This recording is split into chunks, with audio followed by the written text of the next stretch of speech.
kembali lagi bersama kami Kalen, Harisa, dan juga Alen. Jadi hari ini kami bakal membahas tentang komponen biotik dan juga abiotik serta apa itu ekosistem dalam pembelajaran biologi. Nah, langsung aja kita masuk ke materi pertama, yaitu pengertian dari ekosistem. Harisa, pengertian dari ekosistem itu apa sih? Nah, jadi pengertian dari ekosistem adalah hubungan timbal balik antara makhluk hidup dan lingkungannya yang saling membutuhkan satu sama lain nih, Len. Jadi sama-sama saling berhubungan gitu ya. Dia Jadi saling keterkaitan dan bergantung. Iya. Oke deh, lanjut kita bakal membahas tentang apa itu komponen abiotik.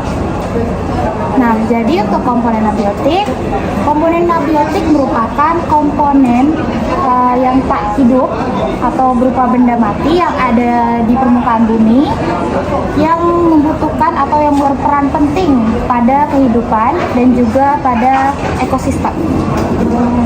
Jadi kalau dari komponen abiotik itu contohnya apa aja sih, Karisa? Nah, untuk komponen abiotik tadi kan sudah saya sebutkan kalau komponen abiotik itu komponen yang tak hidup. Berarti ada sinar matahari yang bisa kita lihat sehari-hari nih. Tapi kalau di kamera mungkin tidak kelihatan, tapi secara mata bisa dilihat dengan cara alami. Dan yang kedua ada udara yang berlewat-lewat, lalu ada suhu, lalu ada kelembapan dan lain-lain. Oke. Lalu, apa sih komponen biotik itu, Len?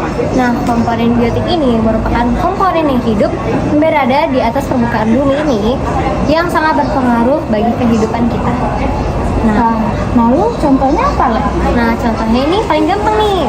Kita sendiri, manusia. Kedua, itu ada hewan. Dan yang ketiga, itu ada tumbuhan. Nah, ngomong-ngomongin tentang komponen biotik dan abiotik, pasti ada kaitannya dong. Ya. Nah, Karisa, apa sih itu keterkaitan? Nah, jadi untuk keterkaitan merupakan hubungan timbal balik satu individu yang membutuhkan individu lainnya atau saling mempengaruhi satu sama lain nih, Len. Lalu tadi kan aku udah bahas nih keterkaitan itu apa sih? Nah, sekarang jelasin keterkaitan antara komponen biotik dan abiotik. Nah, keterkaitan antara komponen abiotik dan biotik ini bisa sangat dilihat ya, karena kehidupan komponen abiotik ini sangat dipengaruhi oleh komponen biotik, dan juga kehidupan komponen biotik ini sangat ditinjau juga oleh komponen abiotik, sehingga di antara keduanya itu memiliki ketergantungan dan juga keterkaitan yang sangat erat. Nah, lanjut nih, kita cari contoh yuk dari kehidupan kita sehari-hari mengenai keterkaitan dari komponen abiotik dan juga komponen biotik. Masih itu, Karisa? Nah, untuk yang kita amati sehari-hari aja deh, ini kayak sinar matahari nih yang selalu menyinari tumbuhan. Sinar matahari sebagai komponen abiotik, lalu tumbuhan sebagai komponen biotik. Komponen biotik berarti komponen hidup, sedangkan komponen abiotik berarti nggak hidup nih, Len. Berarti sinar matahari merupakan komponen yang tidak hidup, menyinari tanaman sebagai komponen hidup. Dan itu membantu komponen biotik untuk melakukan fotosintesis ya? Iya.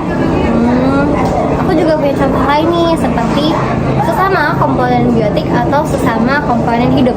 Contohnya seperti hewan dan juga manusia, di mana manusia membutuhkan hewan untuk mendapatkan sumber makanan mereka sehingga mereka dapat melakukan kehidupannya. Oh gitu ya, Len? Iya. Terus ada contoh lain nggak?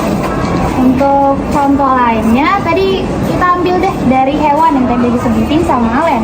Seperti hewan membutuhkan air untuk kelangsungan hidupnya, yaitu hewan sebagai komponen hidup atau komponen biotik, dan air sebagai komponen yang tidak hidup atau kita sebut juga dengan komponen abiotik.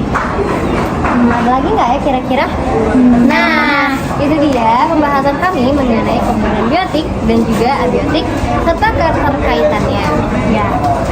Lalu kita juga tadi bahas ada ekosistem serta contoh-contoh dari keterkaitan komponen biotik dan abiotik di dalam kehidupan kita sehari-hari. Semoga video ini dapat bermanfaat bagi semua yang menonton. Ya.